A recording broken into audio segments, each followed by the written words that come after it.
Witches, guess what? It is Wednesday. Welcome to the Witches Movie Coven, where witches talk about witches in movies. This week, grab your goat, grab a drink, grab a really big steak, and maybe some rat repellent because we're going to talk about Nosferatu, the 2024 version, and maybe some other versions if we so want to go there. Hopefully, you guys all watched it. I am Patti Negri. I am one of your hosts. You might know me from my regular podcast, The Witching Hour, from television, Ghost Adventures from my YouTubers with Overnight. Or from right here, Witches Movie Coven. We've been on a while now, so tell your friends. Let me introduce you to my beautiful regular co-host. Let's start out with Jason. We're all beautiful tonight. I love that. Yeah. I'm Jason Mankey. I have written a bunch of books. The number doesn't really matter. One of them is called Llewellyn's Little Book of Yule because, it's time, baby. Sorry. What does the other side of your hat say, Jason? It says kiss me.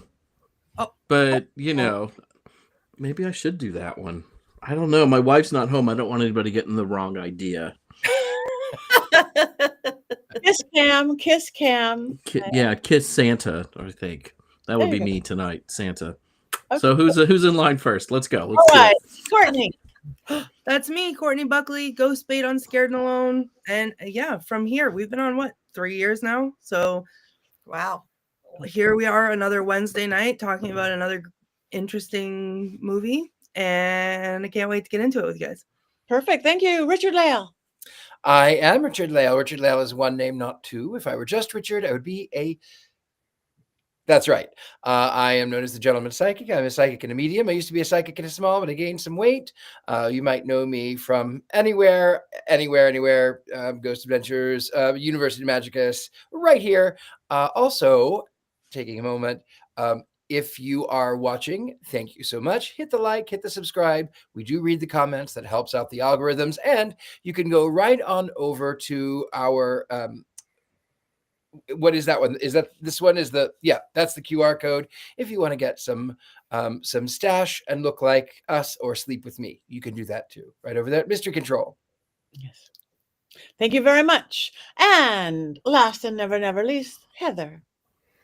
Hi, I am Heather Greene. I'm the author of Lights, Camera, Witchcraft, a guide to critical history of witches in television and film in the U.S.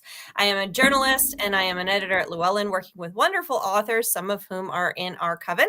And I am also excited that we've been doing this for 3 years after you guys said that. That's just really wonderful. And we're entering into the holiday season where we can be appreciate and give thanks to all the folks and people in our lives that have made a difference. So I'm looking forward to thanking all of you and all of the people in our chat who have made this coven possible for all this time. Yes. Thank you. And we are watching that chat. So thank you, everybody, all our regulars that are here, Mary Jane and Lisa and Robert and all of you guys. Thank you. So hopefully you guys watched it. Hopefully you got Nosferatu, the most recent. Just in case you didn't, or even if you did and you need a refresher, Richard-Lael, do you have an unbiased synopsis of this lovely film? I certainly do. I certainly do. This film is a wonderful remake of a 1922 silent film. I'm not going to talk too much about that, with the exception of the fact that if you think that this is a film about Dracula, it is purely coincidental. The way that the stories overlap, it is purely accident. I assure the widow of Bram Stoker, it is absolutely accidental. There's no correlation. Just so we put that out there.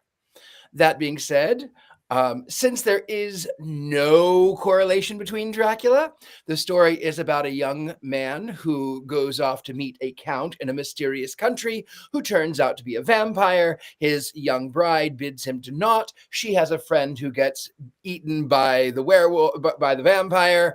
The vampire comes back. It's this endless love. She's connected to him. Rats. Van Helsing does not make an appearance because that's in the Dracula universe. Meanwhile, of course, instead of being staked through the heart, because when people pound steaks, it gives me when people have steak, it gives me heart attacks. Anyway, the sun comes up Christmas morning. Yay! Vampire is dead.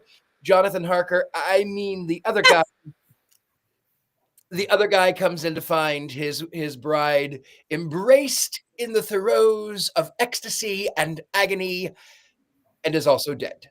And then sunlight. The end. Roll credits. That's it. Wow. Wow. Thank you. A 2-hour and 20-minute movie in 2 minutes. Yeah, 2 hours. You saved me some time. That is good. And just in case there may be a little more that you missed, Wow. maybe. Heather Greene, do you have 5 more things perhaps that you could tell us about this modern? Yeah, I could do a little bit more minutes on that. I think that was the shortest one you've ever done. I was still prepping. I needed more time, Richard-Lael. The reason that I sort of did so shortly is because I didn't want to take away some of the things that I know that other people might want to talk about. Like, for instance, the fact I'm going to say it, and then you could just tell me. Willem Dafoe, who plays the occultist. He played in Shadow of the Vampire. He played Max Schreck, who was the vampire. The guy who plays Jonathan Harker, not Jonathan Harker, was actually in Renfield as Renfield. The guy who plays Orlok, Count Orlok Dracula, not Dracula, is Pennywise the clown. And then the director is the director of The Witch. Right. Anyway, but I didn't want, you didn't want to take minutes away from me, but that's okay. It's all good stuff. This is what we have to share.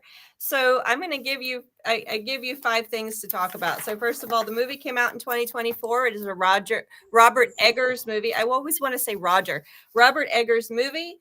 It was filmed in Prague and in a castle in the Czech Republic. It had a budget of about 50 million, which was not his biggest budget, but it was his second biggest budget that he's had. It grossed very quickly over almost $200 million. So it's considered a huge success. It's on Netflix streaming. It is a remake, as Richard-Lael said, of the earlier Nosferatu 1922 by Murnau, who's a German director. And I'll get to that in a second. What I want to talk about is Eggers for a second, because we reviewed The Witch, which was his debut film. Not the first thing he'd made, but his debut film that was a huge breakout success. A lower budget, a smaller cast, and not much expectation because it was his first film. And then he made, after that, you had The Lighthouse. If you haven't seen that, that's also a very small cast, also with Willem Dafoe. And then you had The Northman, which was the one with the biggest budget, and then this one. And he's always wanted to make a Dracula / Nosferatu type film, and it took him some time to get there. And so here it is. This is what we have. It's very interesting because I read an article where he was talking, and he said he loves folklore, mythology. He loves that darkness. He loves the depths of our the difficulties, the fears. He loves all of that. He said in one thing, he loves archetypal stories. He loves the primal, and he knows that people love to die. What did he say? Hold on a second. They love to die naked and insane. That was one of the things he said when he's writing and he's thinking about these movies. He also said something really interesting about himself. He said, I'd rather be with Boris Karloff, in a churchyard with a fog machine than anywhere else. So you can get a sense of what he's saying and what comes out in these films. Think of The Witch, The Lighthouse, if you've seen it, and Northman, and this one. So you have a darkness about them. And this makes complete sense why he'd do this movie. So the cast, we've already said, if this is number 3, a bunch of the people. Bill Skarsgård, he plays Orlok. He was It. What 2 fantastic characters to play, right? He's playing Pennywise, and he's playing he's playing Pennywise, and then he plays here in this one. He's done a bunch of stuff, but these are the two you might know. He was in the recent version of The Crow and a bunch of other things. Lily-Rose Depp, who's our main female character, she is Mina, Lucy, and whatever this one's name was, and she is Johnny Depp's daughter, if you hadn't figured that one out. Nicholas Hoult played the Harker character. I'm going to use the Dracula names here. Thomas Hutter. He was in Superman. He was Lex Luthor. Yeah. He was Renfield, and he was in a movie called Warm Bodies. If you haven't seen that, he was R. He was a starring character, and a bunch of other things. Willem Dafoe, of course. How do you characterize which films to talk about with Willem Dafoe? 150 films he was in, but he's been in a number of films with Eggers, including The Lighthouse, including The Northman. His breakthrough film was Platoon in 1986. His first film was 1980. He's been around forever. And then Ralph Ineson, if you hadn't recognized him, he was in The Witch. He was the father character. He was also in the current version of Frankenstein. He was the professor. He was in Fantastic Four. He's Galactus. He's the bad guy there. I just saw that recently. He's also the Green Knight in the Green Knight movie we reviewed here several years ago, I believe. But he was in Northman's, Ready Player One, First Night, Harry Potter 7. I'm just Lord of Misrule. He's been at a ton of things as well. So you have a bunch of actors and actresses that have some creds behind them, right? In here. And are very recognizable. So number 4, I saw somebody ask, how many Nosferatu movies? Let's talk about the original Nosferatu. 1922, Richard-Lael hit on something that's really important to know. So Nosferatu, the movie, this one right here, the German film, most very, very famous, was released in 1922 after Bram Stoker died. However, the Dracula was not out of the copyright in Europe. So when the movie came out, they were sued. The film was eventually was ordered to be destroyed. But the problem is that in the US, because of the paperwork problems, it was not out of copyright here. So the film existed in small numbers, small prints, a few of them here in the United States. And because the story of Dracula was not copyrighted here in the United States, films were able to be made here without any legal repercussions. So who did it was his widow that did the copyright. She had some issues with it and stopped it in Europe. So we had, of course, the most legendary US version of Dracula made in, I think it was 1932. And this gets to number 5. I think it was 1931, Bela Lugosi's version of Dracula. Of course, if you think Dracula, you're thinking Bela Lugosi. And yes, this is on purpose. Murnau was doing a Dracula film. He changed the names. He changed some of the stuff so he could avoid copyright, which he didn't. 1950s, you have the Hammer, the Christopher Lee movies, the Hammer film ones. 1992, there's a Gary Oldman one. In 79, you have a Nosferatu remake. There has been a whole number of them. Most of them were in the US up until when Dracula went out of the copyright and they went into the public domain, which was around 1962. And then sky's the limit. So that is the story of Dracula and the Dracula movies. And yes, Nosferatu is a Dracula movie in disguise because the original was...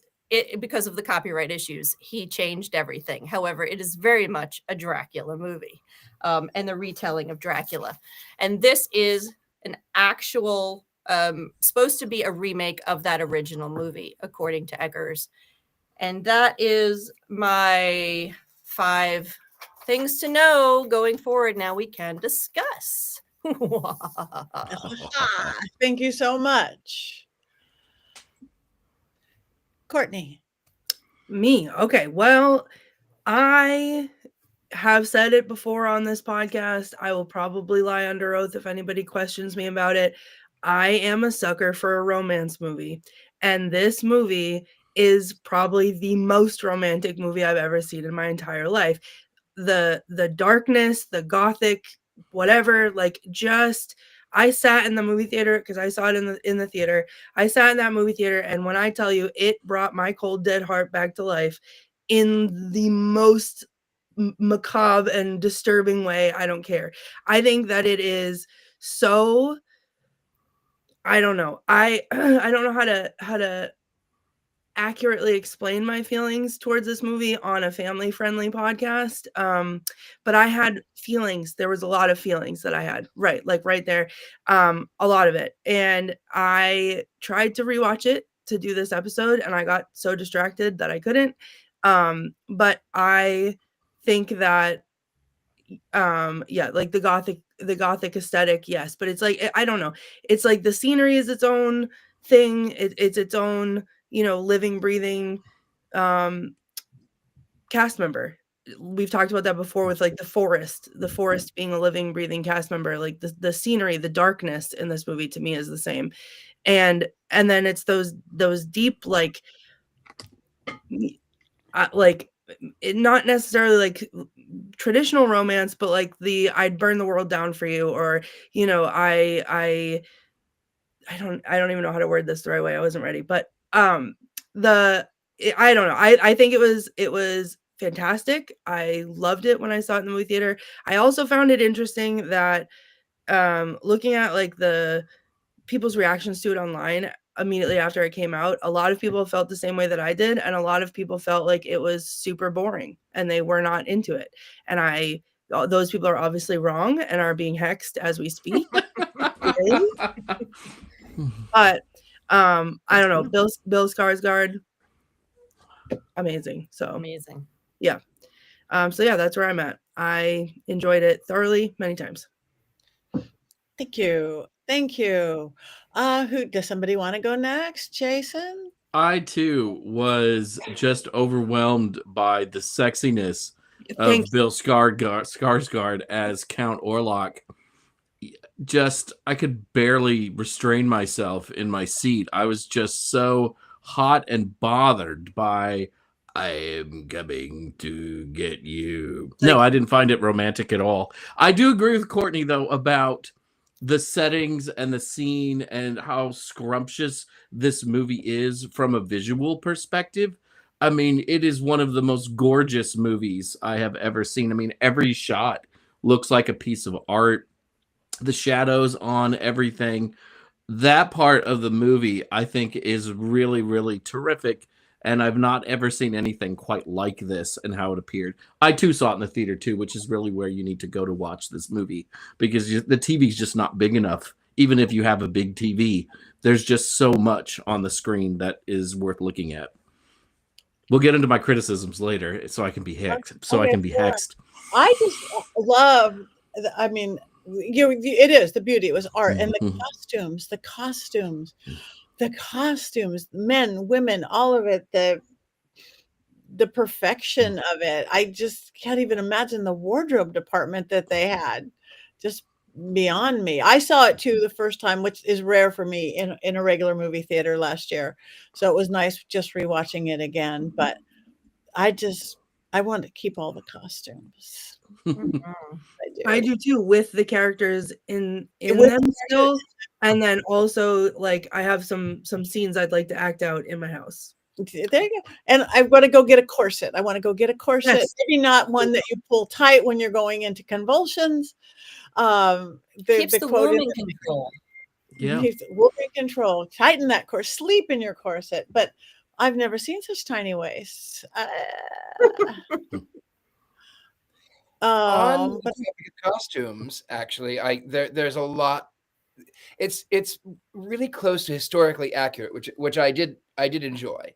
But what on that topic I found to be really fascinating are the small details.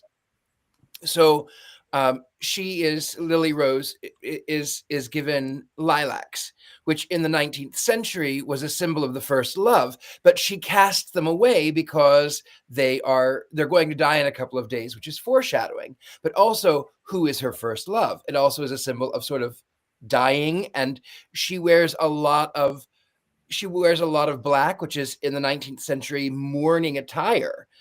So even in embroidered, when she's in her lighter colors, there's a lot of like lilacs, which mean she sort of is in mourning. So that I found to be fascinating. Also, what I find fascinating is that the director in an interview said that before filming Nosferatu, or Nosferatu, as it is, someone corrected my pronunciation, he actually watched Dracula Dead and loving it. Not so that he could mimic it, but because he wanted to avoid all of the stereotypical Dracula tropes. And Dracula Dead and Loving It has every single vampire cliche in it, and so he did not want to make those mistakes. That's beautiful. He also went and spent a lot of time in Transylvania. He actually went there and lived there. I don't know how long he was there. So he did that too. He did his research for sure.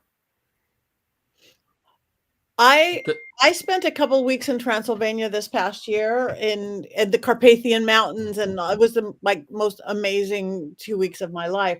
And the gypsies, I love getting into the gypsy part, and I got to hang out with real gypsies, proudly claiming that they were gypsies versus the shy away from the name. And I love that part because the weird edge, you don't know what that is about them, but that weird magical edge, I think they captured that in the movie that I saw with modern day witches in Transylvania. I don't know what that is, though. Transylvania felt like a foreign country, and sometimes it doesn't in some of these movies. It feels like just another place in Europe. And there was something very different about the kind of Transylvania, Count Orlok lives here sort of thing versus the rest of Germany. Though I don't know why everyone in Germany has an English accent. I was very confused by that. And there were times watching the film I thought it must be set in London, and then I would get corrected.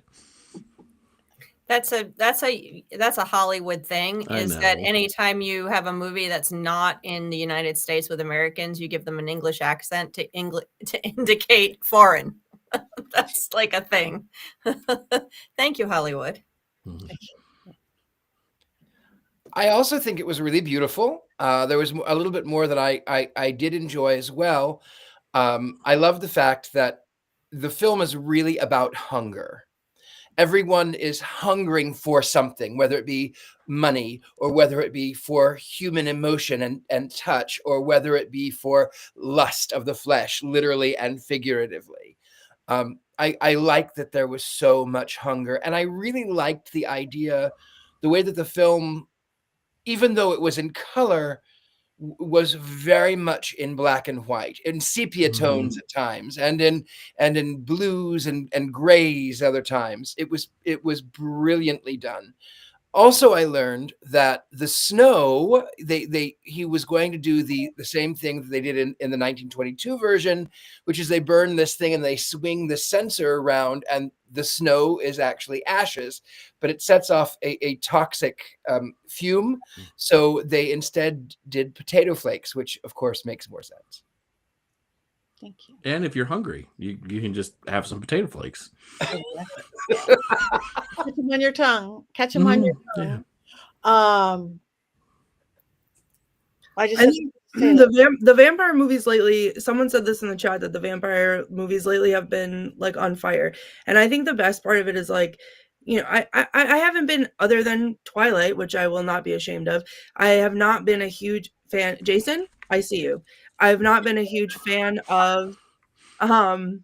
Babies should not fall in love with werewolves. I'm just going to throw that out there. You're not the boss of the universe, so keep your inaccurate opinions to yourself.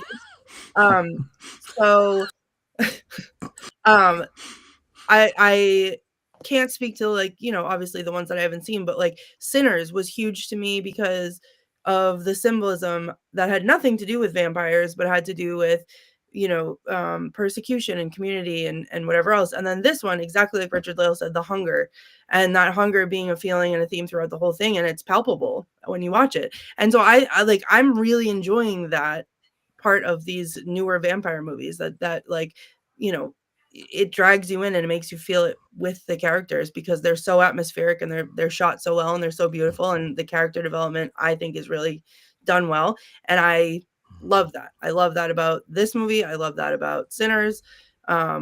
Yeah, so it was more than just, you know, sexy Nosferatu, a Yasferatu time for me. I think it's important to recognize that, you know, some of the things you said, Courtney, about vampires is very realistic, is very universal, because when I talk about witches, I'm always talking about how allegorically witches are often a symbol and a function and a representation of female sexuality, female place in society, all of that. Very rare to have a man, and I hate using binary genders here, but this is just what Hollywood does. Very rare to have male witches. It's not as common. It happens, yes. And I'm not talking about here on our show in modern witchcraft. I'm talking about in Hollywood, again, in mythology and storytelling. Usually women are witches, and usually allegorically their stories are about their sexuality, womanhood, power, etc. Vampires are the analogous to, they're often a conversation representation of male sexuality and male power, and not all of it, but often you see that. And that's why there's this, in this raw sexuality, this raw masculine sexuality that comes out through them very often. And you see that in Twilight.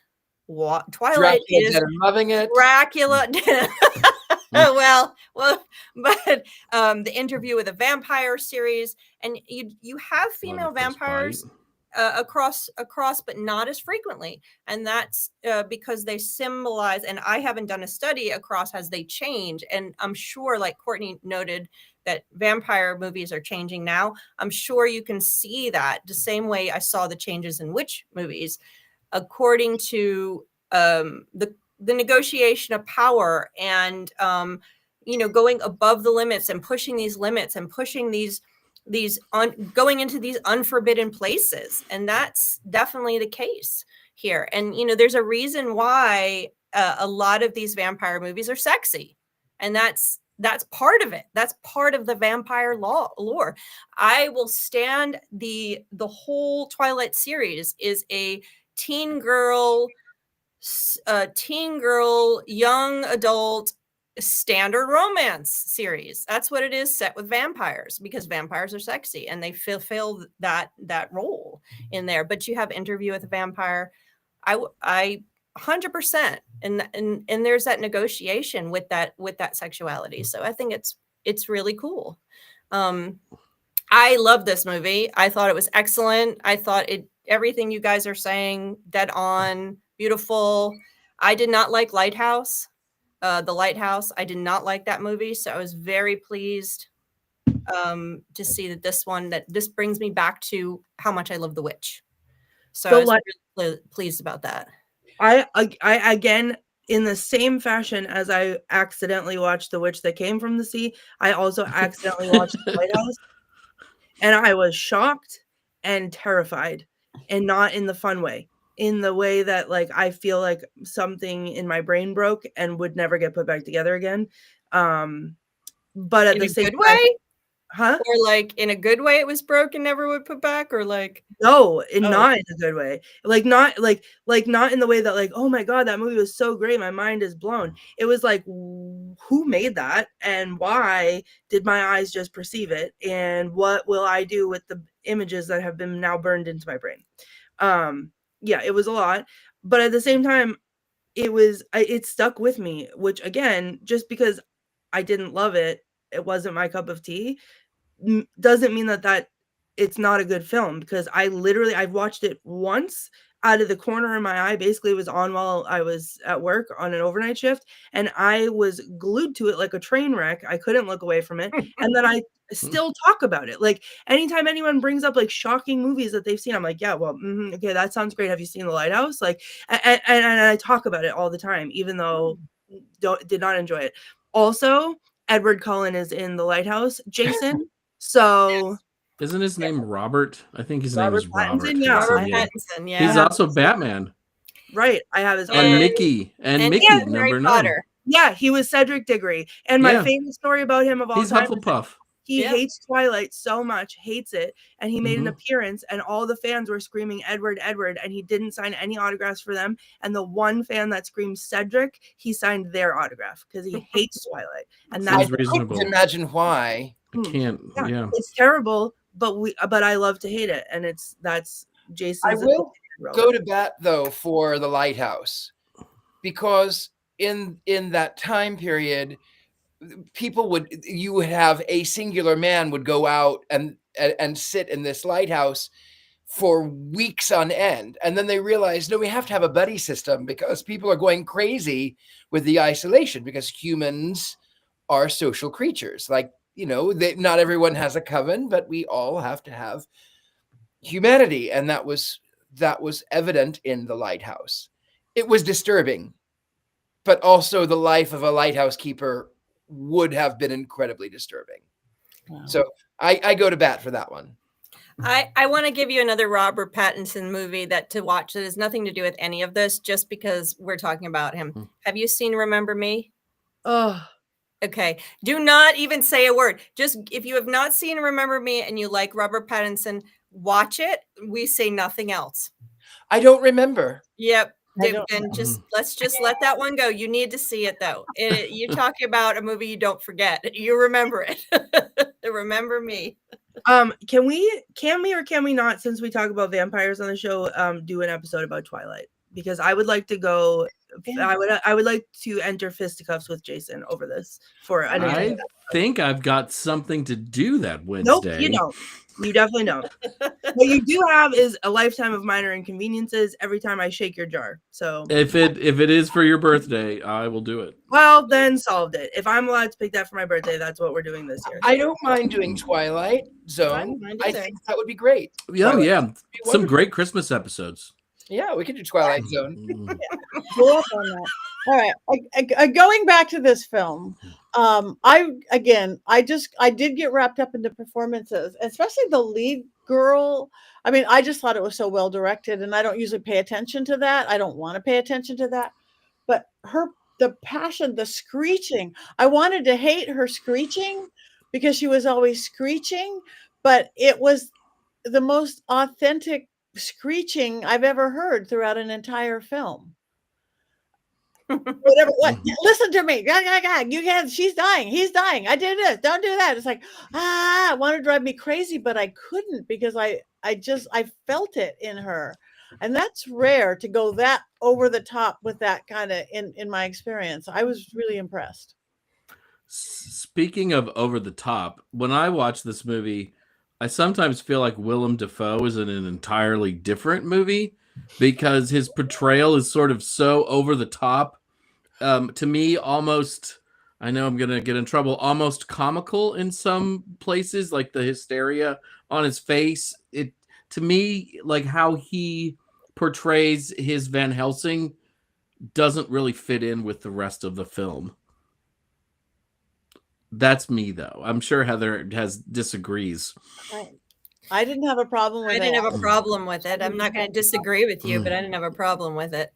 The only point I could see that happening is the end where he is, the moment at the end where he is saying they have to burn everything and he's by himself and they rush out and they say to him,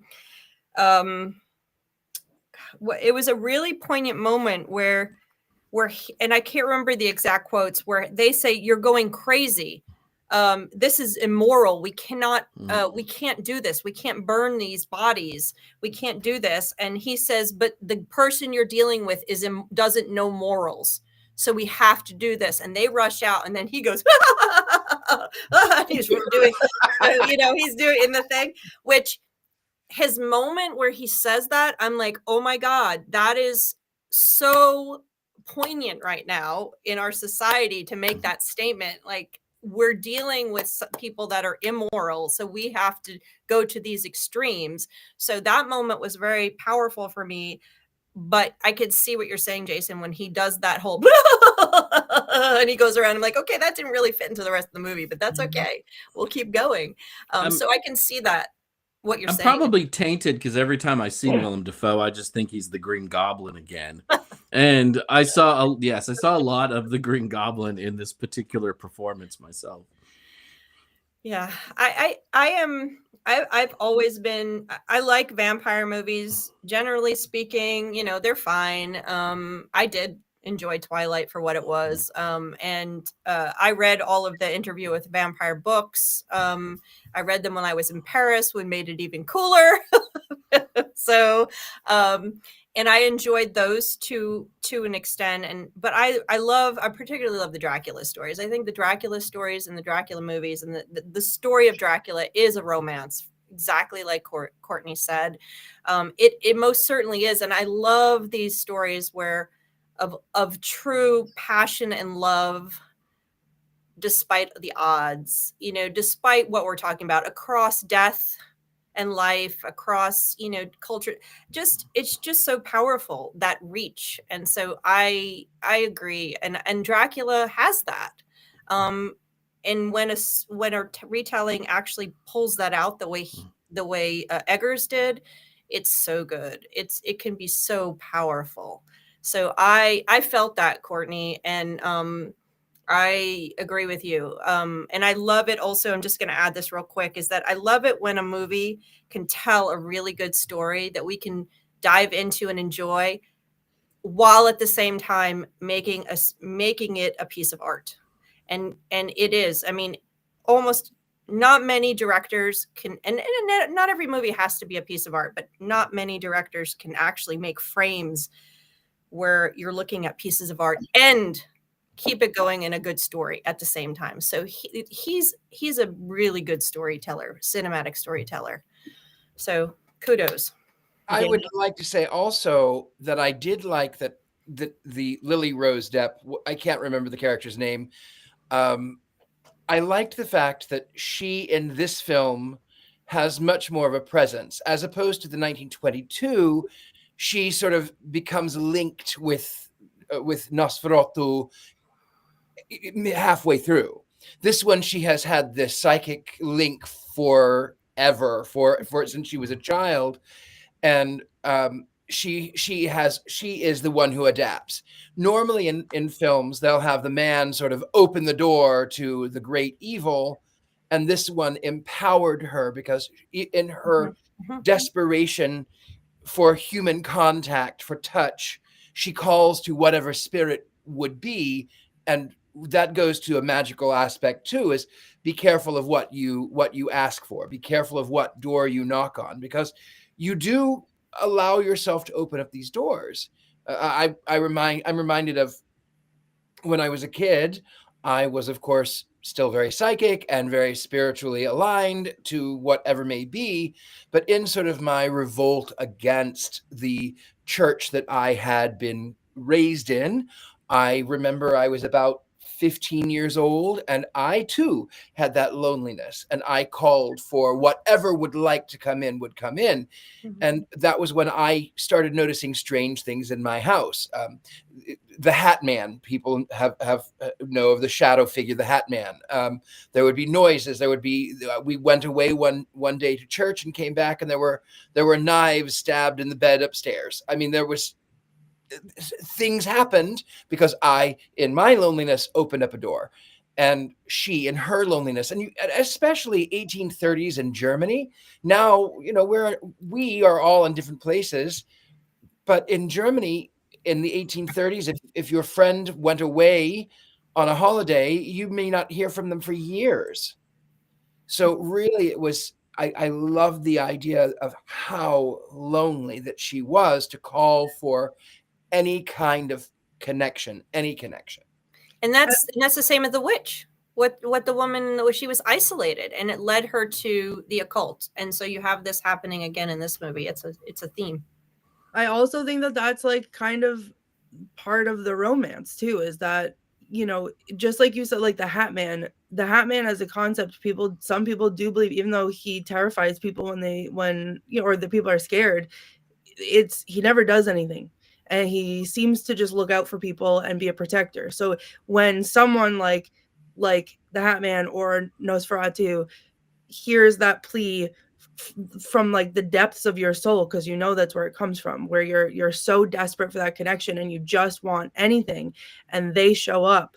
That to me is like, that's romantic, I think, because they're answering that call, you know, for whatever the reason is. But you know, that I think was a great start to this movie. I think that set the tone for my interpretation of this movie beautifully, because like someone answering that, you know, in that way, just as scary as he was, it was beautiful, I think.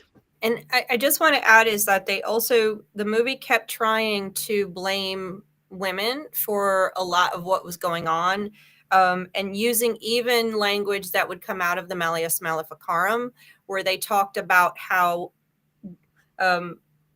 people with lower animal functions were more likely to be persuaded by the evil, which is very much Malleus Maleficarum and other things like this. But then it ended with him turning to her and saying, you have this magical gift. You have the power, the occult power. He says that she could have been a great priestess at one point. And so it eventually turns it on her saying, she has to kill herself, but you did. You know, just you gotta die. You do it, you gotta die.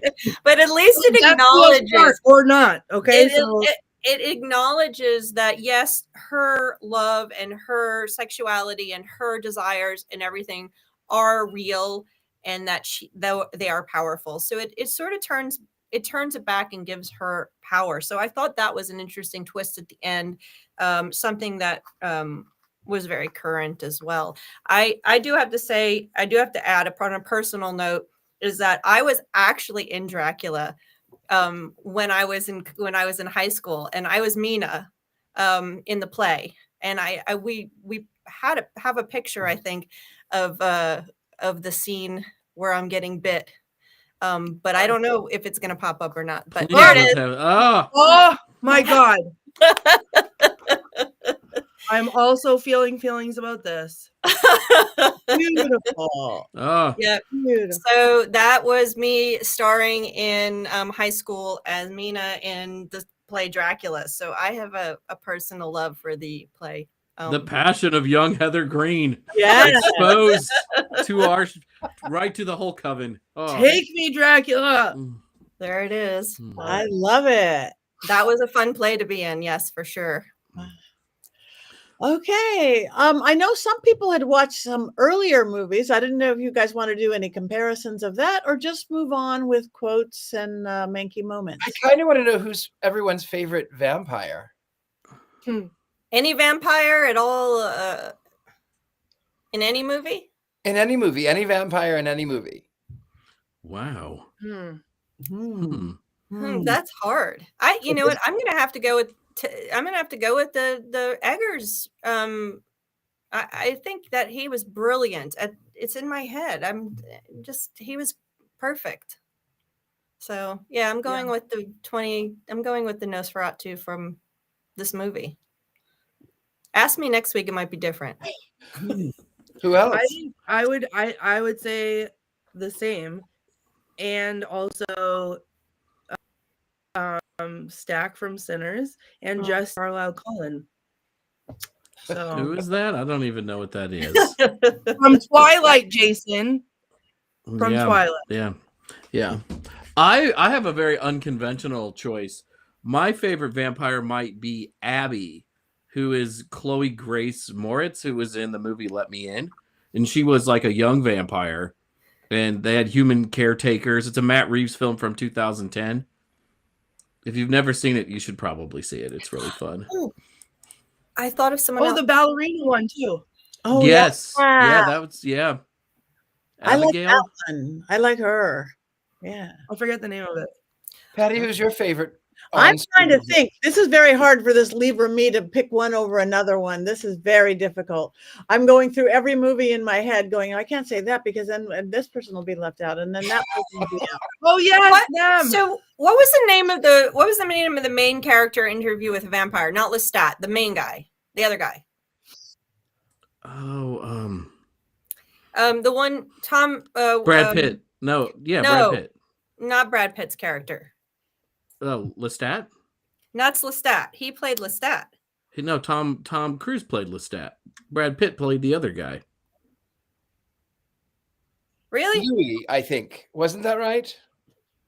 Louis. Yes. So Louis, that's right. That was his name. So in the book, I love the character Louis in the book. I do not the movie. I'm not talking about the movie, but when I read Interview with the Vampire, Louis, the main character, I really loved his character. So I was a big fan of his. I have a strange vampire that is my favorite. It's George Hamilton in Love at First Bite. I had the biggest crush on George Hamilton. It's that tan. It's all about the tan. Right? I loved that movie because it was on HBO when I was a kid on a non-stop loop. So I must have seen it 40 times. And there are bats at the end and they're in love. And yeah, it's a great movie. It's so dumb. Yeah, I don't. In the best way. I cannot pick because as soon as I want to pick somebody, I'm going to go, oh, but I actually like some of the vampires in, I don't remember their name, Interview with the Vampire, just the series that was out last year. Some of that was really done well. Oh, those pretty gay vamp. Oh my gosh. So I'm not picking. I'm not voting. I'm not picking on that. I'm not. Oh, I know. Eric Northman, speaking of Skarsgards, Eric Northman from True Blood is another one of my favorite. Oh, and True Blood comes up. Nice. Eric Northman is one of my favorites. But I preferred him in the book to his character in the show. In the books, there's a series. Also, the picture flashed up real quick, but What We Do in the Shadows is beyond. I enjoy that way too much. Okay. I feel like that's who I would be as a vampire more than any of the other choices. Like this would be my life. Like the guy that's the energy vampire is the funniest thing I've ever seen in my life. It's the best. We had one of them at our vampire ball. I'm just partial to vampires. I am a vampire. I have fangs. I'm just partial to vampires. So we could do vampire movies whenever we want. And there's also a really popular doll called Draculaura if you want to get into vampire dolls. I actually have one in the other room. I did not bring her in and I didn't think of it, but of course Draculaura is quite wonderful as a little doll. Sure. It's part of Monster High. Oh, I may have to look into that. Thank you. You do. Okay, so much on this project. Courtney, do we have any quotes? We do. I have a lot. I'm gonna pare them down a little bit because I could quote almost everything in this movie and think that it's fantastic because I love it. So I'm just gonna go with the ones that I felt like were the most poignant. Ellen says, "Professor, my dreams grow darker. Does evil come from within us or from beyond?" And I think that's the question we should all be asking ourselves all the time. Count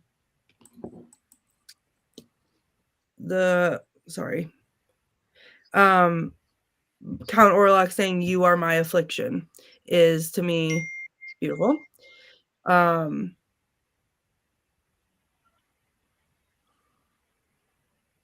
That's such a romantic comment. Yeah, please anyone say that to me, I'll die. Exactly. Happily. Yeah. Sorry, I'm paring down.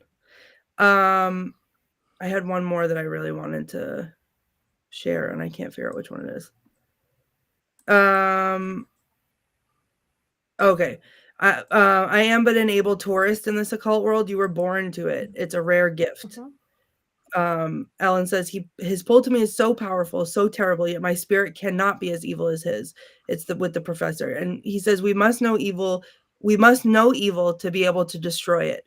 We must discover it within ourselves, and when we have, we must crucify the evil within ourselves, or there is no salvation. And she says, I need no salvation. My entire life I have done no ill but heed my nature. And he said, then hearken to it. I feel Nosferatu is impervious to any of our iron stakes. I'm convinced only you have the faculty to redeem us. I just think that that's, again, something that we could all think about today. And then my last one is, Ellen says, do you ever feel at times as if you're not a person? What I wish to say is that you're not truly present nor alive, as if you're at the whim of another, like a dog. Someone or something had the power to breathe life into you, to move you. And I feel like that is something that I've struggled with before. And so to have it so poignantly put into words like that is powerful. Like this, I could go on for days. I think literally every single thing in this movie is worth writing down. Brilliantly written. Yeah. Brilliant. The writing is wild. And usually I have trouble with my ADHD following along with like how they talk in that like poetic way or whatever. Like, and I lose track of it. And I was like hanging on to every word. So I think the words in this movie, words are important to me. Words in this movie were just as artistic and beautiful as the scenery themselves. Thank you. Beautiful. Thank you. Jason, do we have a Mankey movie moment? Yes, we do. Brace yourself. So I want to take you all back to 2010, specifically June 11th, 2010, when I, with a bunch of friends, went to go and see the A-Team movie. I don't remember a whole bunch about the A-Team movie, aside from the casting. Liam Neeson, an actor with a particular set of skills, played Hannibal, and Bradley Cooper, a man quite thirsty for an Oscar, and then fresh off of The Hangover, played Face. There were other famous people in this movie, but I really don't care enough to remember and or name them. One thing about the movie I remember is that I had a lot of fun watching it. I think I cheered near the end when they blasted the A-Team theme from the TV show. Dun, dun, dun, dun, dun, dun, dun, dun, dun, dun, dun. Dun, dun, dun, dun, dun. But after watching the A-Team, and even though I had a good time, I had no desire to ever see it again. And 15 years later, I still haven't. Prepare yourself. Nosferatu is a lot like the A-Team. I saw Nosferatu in a movie theater just a few days after it came out. Apart from almost nodding off during the overly long first half of the movie, I mostly liked it. It's beautifully shot. There's cool shadows everywhere. The costumes are terrific. Willem Dafoe is the Green Goblin in 19th century drag. It's great. When it was done, though, I walked out the door and found myself with no desire to ever see it again. But being a part of the Witches Movie Coven takes choice away from the equation. And since I couldn't come up with a fake excuse to skip tonight's Coven meeting, the Bryan Adams concert I'm going to is next week. I rewatched Nosferatu because I care. And I like to be prepared. But even more so than in my first viewing of the film, I found it hard to ignore the siren song of napping and had to work to keep my eyes open during the movie's first and second acts. The last 30 minutes is pretty thrilling, though. Some people like to rewatch movies over and over. I'm sure Heather has seen The Wizard of Oz over 127 times, and Courtney probably watches The Killing Tree daily from Black Friday until Christmas. But with a lot of movies, I'm comfortable with just watching the thing once and moving on. There's a lot of stuff out there to watch, and unlike everyone else on screen in this coven, I watch a lot of sports.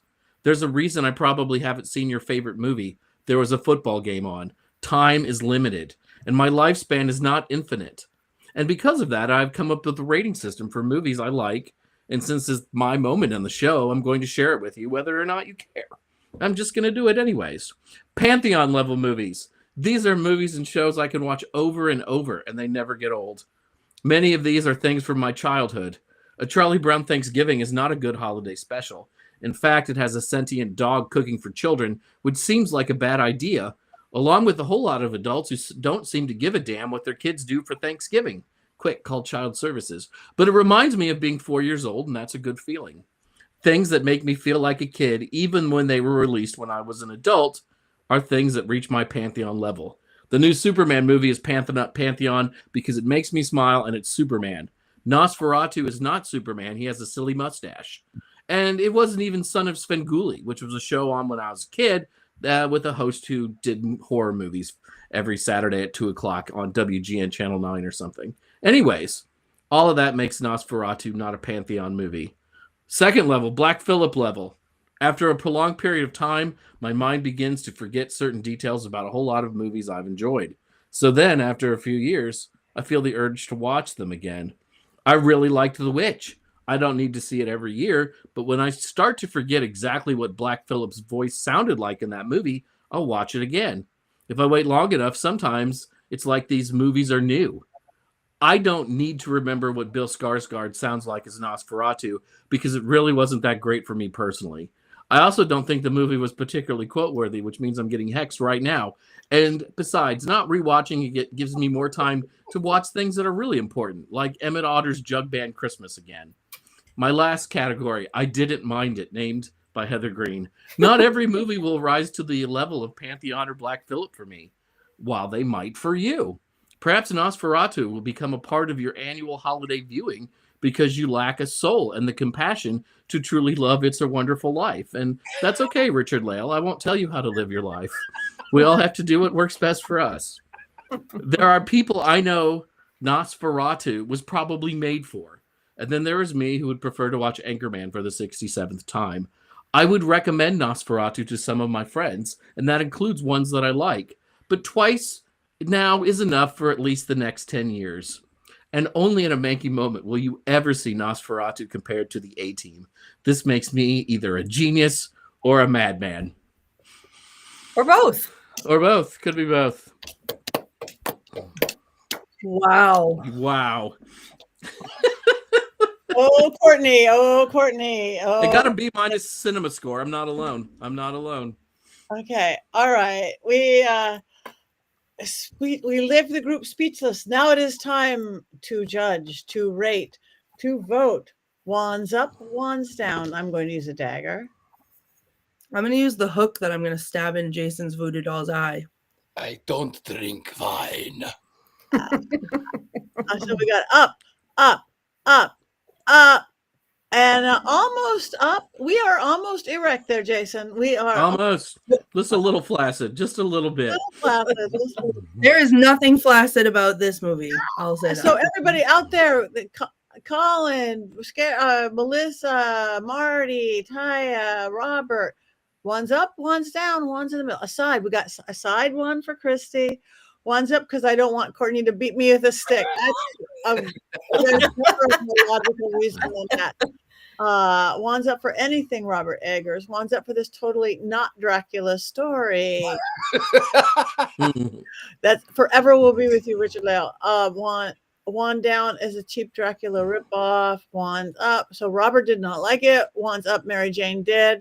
Okay, we are leaning towards wands up, but there are some opinions in here. Everybody's opinion's valid. Everyone, Courtney. Everyone. Except Jason. Except Jason. Wands up. So, all right, Nosferatu. What are we doing? Well, some of us doing. I'm going to be on a plane next Wednesday.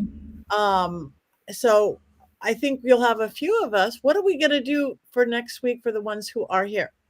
We are sticking with the theme, and next week we are staying with monsters and doing Frankenstein, the recent one, 2025. It's on Netflix.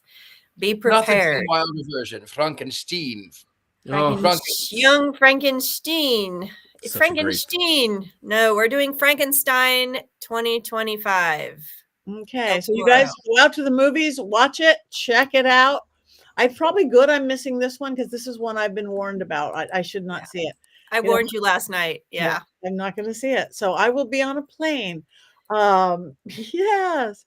So you guys watch Frankenstein. As Richard-Lael said earlier, follow us, like us individually on our social media, like Witches Movie Coven. Come back next Wednesday. Come back every Wednesday. Let us know what you want us to watch. Anything witchy that we've missed so far. We are always looking for new movies.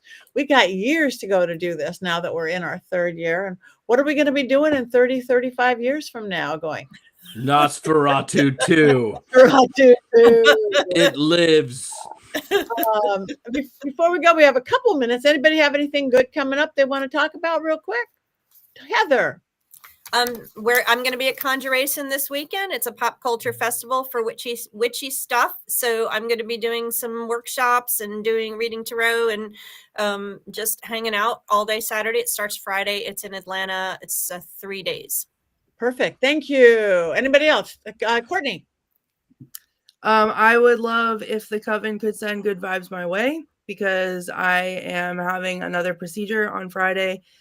Which is why I might not be here next week. We're going to see how recovery goes. It's the same procedure that I had the last time. This time, I think I'm a little bit more prepared. So it was the infection that got me before. Hopefully it won't get me again. But if everyone could think of me on Friday and send me your good vibes, I will be in a panic and dealing with that. So Okay. that's my Let's everybody send love and magic and healing. We're witches, you guys. She's got this. She's got this. Richard-Lael.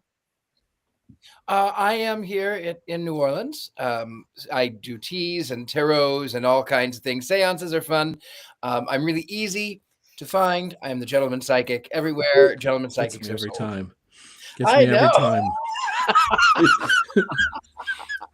I mean, a lot of people can sleep with me. You can find that, scan that QR and sleep with me. Thank you very much. Jason. I will be at the Culture Fair one-day event in Las Vegas, Nevada next Friday, doing a workshop and doing a ritual. So if you're in Vegas, come see me. That's cool. This weekend, I'm going to be in Brainerd, Minnesota, doing a mediumship gallery. I think it is sold out. But then join me in Texas next week. I'm going to be 5 days doing workshops, seances, private sessions at Miracles of Joy in Bedford and Miracles Within in the Dallas area in Louisville. Again, follow all of you can find it on our own social medias and everything. And then I'm getting ready for my Haunted Doll Tea Party at the Lizzie Borden House in the first part of December, which I'm really excited about. So there's something for everybody. So join us and then make sure you come back next Wednesday for Witches Movie Coven. It is after 7 or whatever time it is where you are, 10. We have one more thing to do. 1, 2, 3.